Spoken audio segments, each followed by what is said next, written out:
Well, we're back now, and we hope to get another perspective on guns and this whole problem that the country is passing. With us this morning, former Speaker of the House Newt Gingrich and Congresswoman Marsha Blackburn from Tennessee. Congresswoman Blackburn, but you actually like to be called Congressman, don't you? Congress Marsha. Congress Marsha. You know, whatever works. All right, well, you heard Dianne Feinstein. Sure. Ms. Blackburn, and you heard Ray Kelly. What's your take on it? My take is, first of all, we need to make certain we keep children safe. And that's what we want to do. But I got to tell you, when I hear some of this conversation, I think that we're looking at symptoms, we're not looking at the root causes. And I've talked with a lot of teachers, classroom teachers, after the Sandy Hook situation, and they say, look, we need to be looking at mental health. We need to be looking at the root causes, some of these psychotropic drugs, and not let this be about the weapon, but let's talk about some of the root causes in these issues. And I understand the senator's passion for this, but I got to tell you, an assault ban is not the answer to helping keep people safe. Do you think it's the answer, Speaker? Well, as the New York commissioner said, the overwhelming problem for him is handguns. Not assault weapons are about 2%, but I also think the term assault weapon is propaganda. Any true military weapon is illegal, has been illegal since 1934. If somebody's using an AK-47, they're using an illegal weapon because it is an automatic weapon. We do not allow people to buy automatic weapons unless they have a very strict collector's license. And that's been true now for almost 80 years. But these are rapid-fire weapons. You pull the trigger They're and not fire the shot. machine guns, but they're every rapid pistol fire. does that. The person who killed the most people at Virginia Tech used 2 pistols. The fact is that every political attack from John F. Kennedy to the present has involved a weapon which would be legal under Senator Feinstein's law. I mean, pistols, you go to Chicago, the murder capital of the United States, and neither the House nor the Senate has gone and held hearings, but they ought to find out, how did over 500 people die last year? They weren't assault weapons. And I think that this is a serious question of where we ought to have the courage to look at facts, not create propaganda. I agree with you, Ms. Blackburn, that I think that mental health needs to be a part of this. I think it's got to be a comprehensive plan of some sort.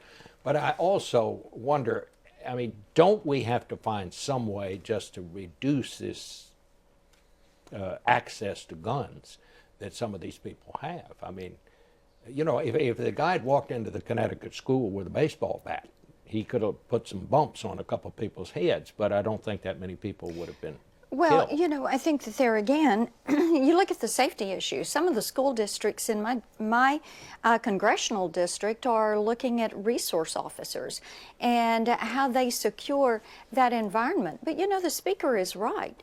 You look at what is actually causing the problem. This means you look at the weapons that are there. You do some hearings that are on that have occurred in some of these areas like Chicago, where they have a problem. You look at the mental health issues, you look at the psychotropic and psychiatric drugs that a lot of the youth are taking, that individuals that have committed these crimes are taking. You look at the violence that is there in entertainment and video games, and don't just go say, we're going to do an assault weapons ban and that's going to solve the problem, because it is not going to get to the root of the problem. How do the two of you feel about background checks? Do you think that would be helpful?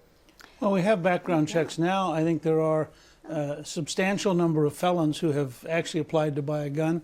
The Obama administration, to the best of my knowledge, has prosecuted virtually none of them. But there are no background checks at gun shows, No, right? but let's start with what I just said. Well, we already have a background check if you go to a regular gun dealer. A gun dealer who's at a gun show, in fact, does a background check. That's right. If he's an authorized dealer. All of those folks already fill out the paperwork. It goes to the federal government. And I think there's something, don't hold me to this, but I think there are 70,000 cases of people who are convicted felons trying to buy a gun who were turned down. It's illegal to apply to buy a gun if you're a convicted felon. I think this administration has prosecuted virtually none of them. So they already have the data. They're not doing anything with it. What I'm fascinated with is there's a perennial desire to make the innocent have a more complicated life because of a handful who are the guilty, rather than focusing on the guilty. But you still have, at the end of the day, you have these awful things that happened, and they happen over and over. They seem to happen more and more.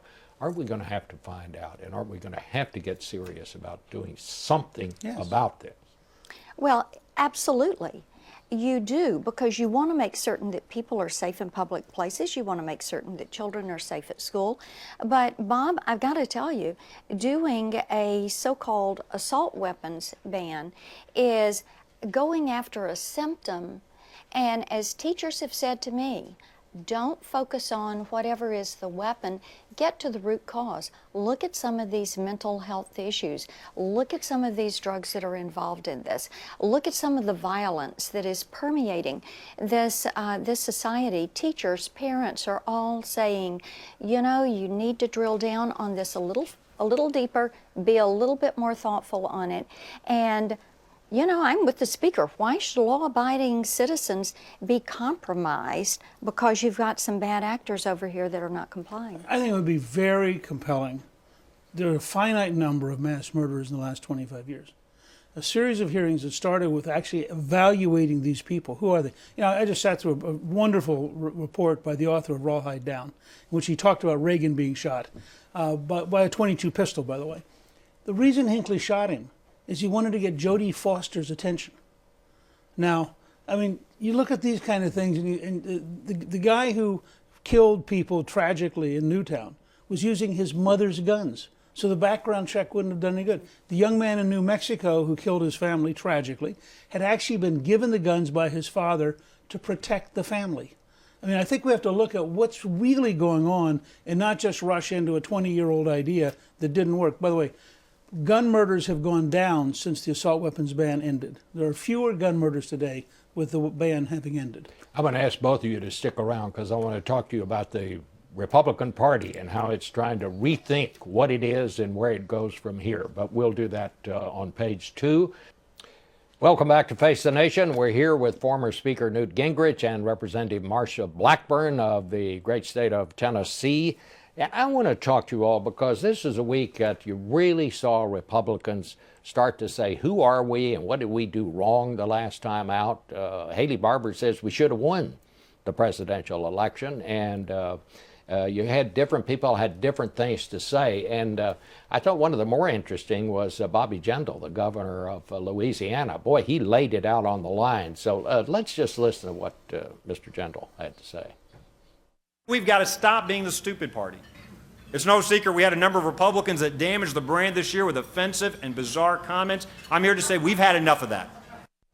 So there you go. Newt Gingrich, you ran and tried to get the nomination to run for president. Bobby Jindal's got a point, though, doesn't he? You know, it's ironic. In 1976, Irving Kristol wrote an essay for the Wall Street Journal entitled The Stupid Party, which I commend to every Republican. Mm-hmm.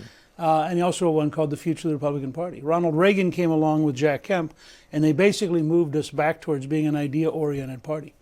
I think we clearly have to change. I don't agree. I mean, maybe we could have won or not won this year. I was certainly wrong. I thought we would win up until about 5:30 Election Day when we began seeing exit polls.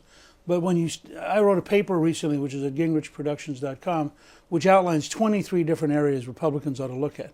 When you lose Latinos by 71%, you lose Asian Americans by 74%, you lose people under 30, you lose single women. I mean, you go down the list, we have not won a majority, except for 2004 with an incumbent. We have not won a majority since 1988.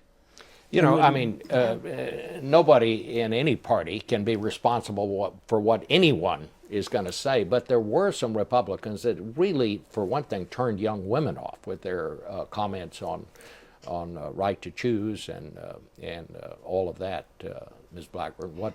Well, you're exactly right. There were. And I think that one of the things that we as a party have to do, and I think Bobby was right on track. The governor really laid it out. Reince Priebus laid it out.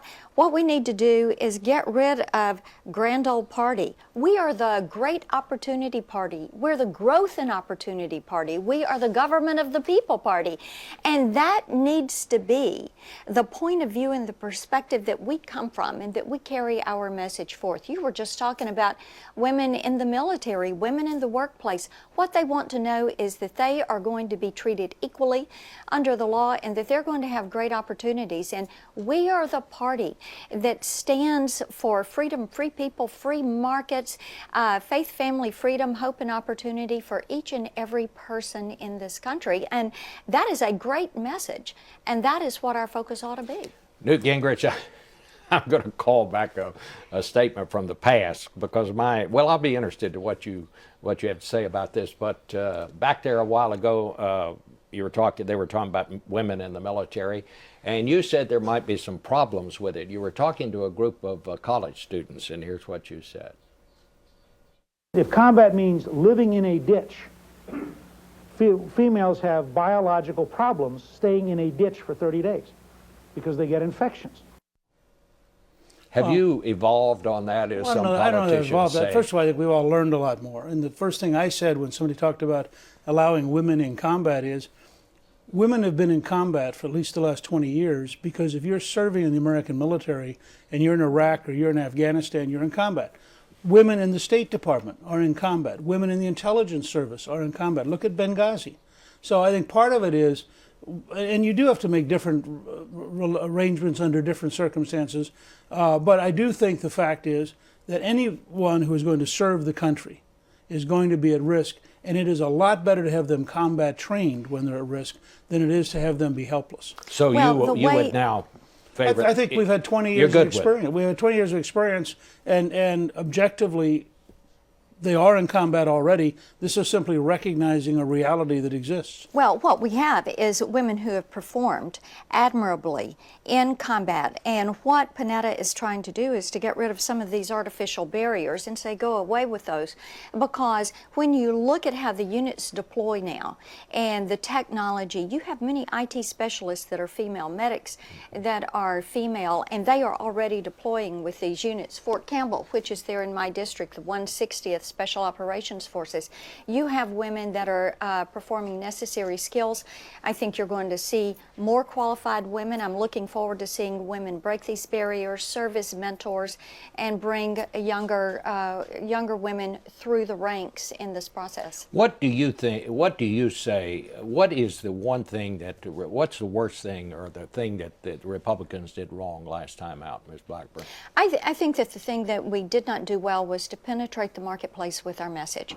We didn't have a broad enough basis using social media, using all the different media formats that are there. People, the network of you is how people get their message now, their media.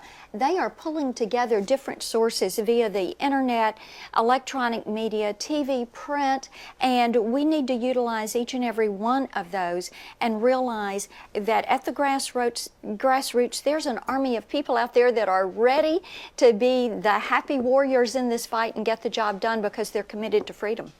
What would you say? I'd say Republicans had better listen very carefully to Marco Rubio. When I said as a candidate, we're not going to deport grandmother if she's been here 25 years, and we have a nominee who said yes we would, that she would self-deport, I think at that point we lost Asians, we lost Latinos. You can't lose Asians, Latinos, African Americans, and young people and think you're going to be competitive. So I think we have to come to grips with reality. I agree exactly with Marsha. We have to learn to communicate in the world of young people on their terms, but we also have to understand that we need to be a country of immigrants where Republicans are seen as welcoming, hardworking, competent people, not prepared to kick grandmother out. All right. Well, thank you all both for being here.